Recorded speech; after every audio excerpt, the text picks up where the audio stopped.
Hello అందరికీ. అందరూ ఎలా ఉన్నారండి? నిన్న ఈవినింగ్ నేను స్టఫ్డ్ మిర్చి బజ్జీ చేశాననమాట. సో, దాని రెసిపీ అయితే పోస్ట్ చేస్తున్నానండి. నాకస్సలు కోల్డ్ బాలేదు. మధ్య మధ్యలో బ్రేకౌట్స్ వస్తుంటాయి. ఇగ్నోర్ చేసేయండి. ముందుగా బజ్జీ మిర్చిని కట్ చేసుకొని పక్కన పెట్టుకోవాలి సీడ్స్ అన్నీ తీసాక.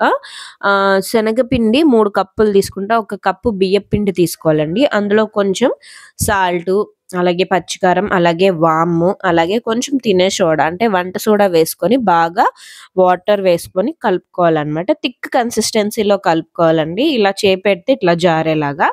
సో, ఈ కన్సిస్టెన్సీలో కలుపుకున్న తర్వాత నేనైతే పోపు తీసుకునే గిన్నె ఉంటుంది కదండీ! పోపు వేసుకునే గిన్నె. అందులో ఏం చేశానంటే ఒక 2 టేబుల్ స్పూన్లు ఆయిల్ వేసుకొని కొంచెం జీలకర్ర, అలాగే కొంచెం ధనియాల పొడి, కొంచెం మిరియాల పొడి, కొంచెం జీలకర్ర పొడి, అలాగే కొంచెం పచ్చికారం కూడా వేసి దాన్ని స్టవ్ ఆపేసి పక్కన పెట్టేసుకున్నాను.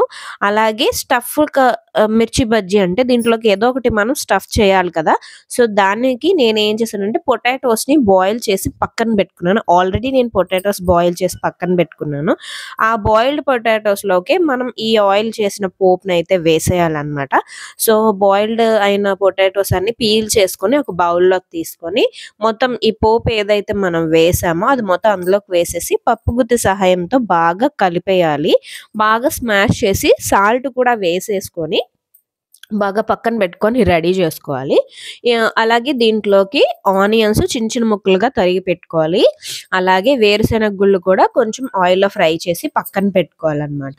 ఇప్పుడు మనం కట్ చేసుకున్న మిరపకాయలకి లోపల ఈ బంగాళాదుంప మిశ్రమాన్ని స్టఫ్ చేసుకోవాలనమాట. బాగా మొత్తం అన్నిటిలోకి కూడా పర్ఫెక్ట్‌గా స్టఫ్ చేసుకోవాలి. బయటికి రాకుండా కొంచెం చూసుకోండి. బయటకొస్తే ఏం కాదు. బట్ కొంచెం డిస్టర్బ్ అవుతుంది ఆయిల్ అది.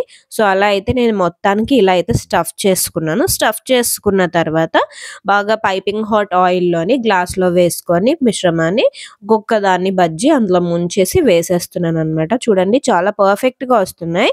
మిరపకాయ బజ్జీకి గ్లాస్‌లో పిండి వేసి వేయడమే చాలా బెటర్ ఆప్షన్ అనమాట.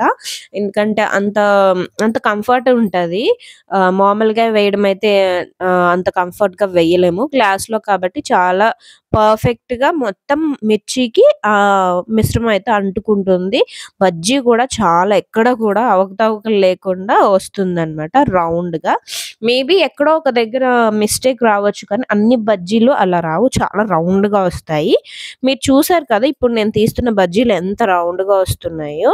సో, ఇప్పుడు వీటికి స్టఫింగ్ చేద్దామండి. మధ్యలోకి కట్ చేసుకొని వేరుశెనగ గుళ్ళు వేసుకొని అలాగే ఈ ఉల్లిపాయలు కట్ చేసుకున్న ఉల్లిపాయలో నిమ్మకాయ పిండుకొని అవి కూడా పైన జల్లుకొని తింటే సూపర్ ఉంటుంది. గ్రౌండ్ నట్ ఆయిల్ యూజ్ చేయడం వల్ల అనుకుంటాను మేబీ నాకు ఆయిల్ కూడా అంతగా పీల్చలేదు. చూసారా ప్రతి బజ్జీ ఎంత బావుందో. ఇంకేముంది నా వీడియోకి లైక్ చేయండి. By by. వీడియో నచ్చిందా? లైక్ చేసి షేర్ చేసి సబ్స్క్రైబ్ చేయండి. By by.